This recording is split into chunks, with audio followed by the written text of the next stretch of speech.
الله تعالى وبركاته. الصلاة والسلام عليك يا رسول الله، الصلاة والسلام عليك يا حبيب الله صلی اللہ تعالی علیہ وسلم.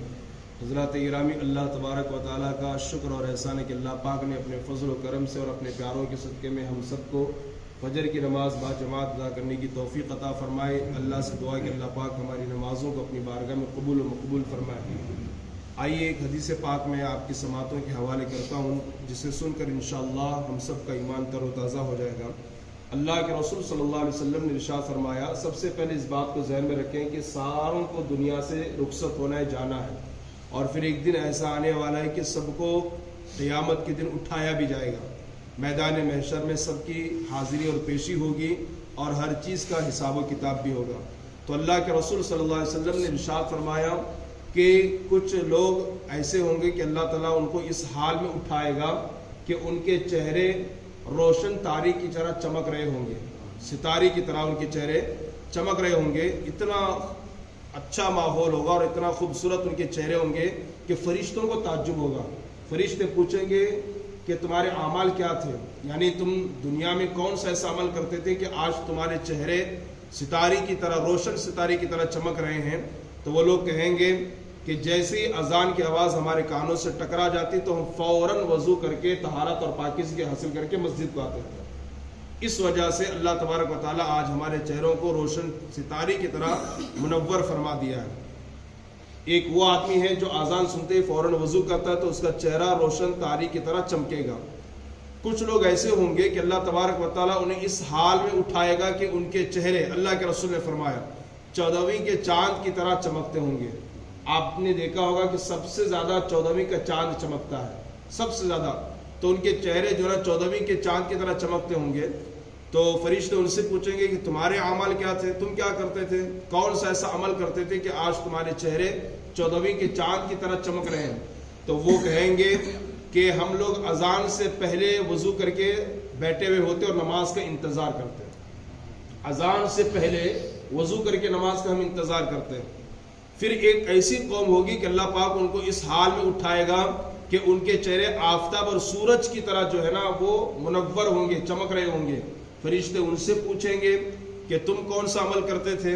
تو وہ لوگ کہیں گے کہ ہم لوگ وضو کر کے مسجد میں آ کر کے بیٹھ کر کے اذان کا انتظار کرتے تھے. آپ ذرا سوچئے، اذان سن کر کے وضو کرنے والوں کے چہرے ستارے کی طرح، روشن ستارے کی طرح چمکیں گے. اذان سے پہلے وضو کرنے والے کے چہرے 14ویں کے چاند کی طرح چمکیں گے، اور اذان سے پہلے وضو کر کے مسجد میں بیٹھ کر کے اذان کا انتظار کرنے والے کے چہرے آفتاب کی طرح چمکیں گے. تو جب وضو کرنے والوں کی یہ فضیلت ہے تو پھر نماز پڑھنے والوں کو اللہ تعالیٰ کتنی فضیلتوں سے مالا مال فرمائے گا. قیام کرنے والے، رکوع کرنے والے، سجدہ کرنے والے، قاعدہ کرنے والے، اللہ ان کو کتنی برکتوں سے مالا مال فرمائے گا. حالانکہ یہ بات مسلم ہے کہ تمام عبادتوں میں سب سے عظیم عبادت وہ نماز ہے، اور نماز میں سب سے عظیم جو رکن ہے وہ سجدہ ہے. سجدے کا کوئی مقابلہ نہیں ہے.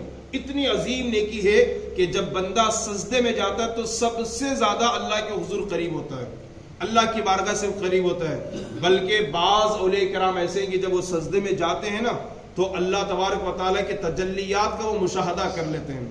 سجدہ اتنی عظیم عبادت ہے، سجدہ نماز کا اتنا عظیم رکن ہے.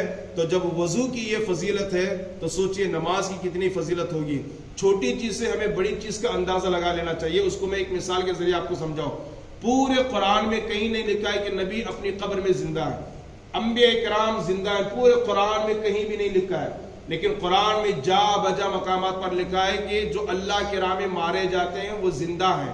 قرآن نے نہیں کہا جو اللہ کے راہ میں شہید ہو جائیں وہ مردہ مت کہو. ایک مرتبہ ایک مقام پر قرآن نے کہا جو اللہ کے راہ میں مارے جائیں انہیں مردہ گمان بھی نہ کرو. تو ایک طرف شہید ہے اور ایک طرف نبی ہے. تو شہید اور نبی میں نبی کا مقام اونچا ہے اور شہید کا مقام چھوٹا ہے. تو جب یہ چھوٹے زندہ ہیں تو بڑے بدرجہ اولا زندہ ہیں. ٹھیک اسی طرح ایک ایگزامپل اور میں آپ کو دیتا ہوں. پورے قرآن میں کہیں نہیں لکھا ہے کہ ماں باپ کو گالیاں مت دو، ماں باپ کو مت مارو، کہیں نہیں لکھا ہے قرآن میں. لیکن قرآن میں یہ ضرور لکھا ہے کہ ماں باپ کو اف تک مت کہو. قرآن نے کہا اف مت کہو. تو جب اف کہنا منع یہ چھوٹی چیز ہے تو مارنا تو بڑی چیز ہے، گالی دینا تو اس سے بڑی چیز ہے. تو وہ بدرجہ اولا منع ہوگی. تو جب چھوٹی چیز منع ہے تو بڑی چیز بدرجہ اولا منع ہوگی. تو میں آپ کو سمجھانا چاہ رہا ہوں کہ جب وضو نماز سے چھوٹی چیز ہے، جب اس کی اتنی فضیلت ہے تو پھر نماز کی کتنی فضیلت ہوگی. لہٰذا آپ سے گزارش ہے اس سے اپنا رشتہ مضبوط کریں، تعلق مضبوط کریں، نماز کی پابندی کریں اور اچھے طریقے سے وضو کرنے کی کوشش کریں. کیا وضو کے فرائض ہیں، وضو کی سنتیں کیا ہیں، مستحبات کیا ہیں، اس کے دائرے میں رہ کر کے ہم نے وضو کیا.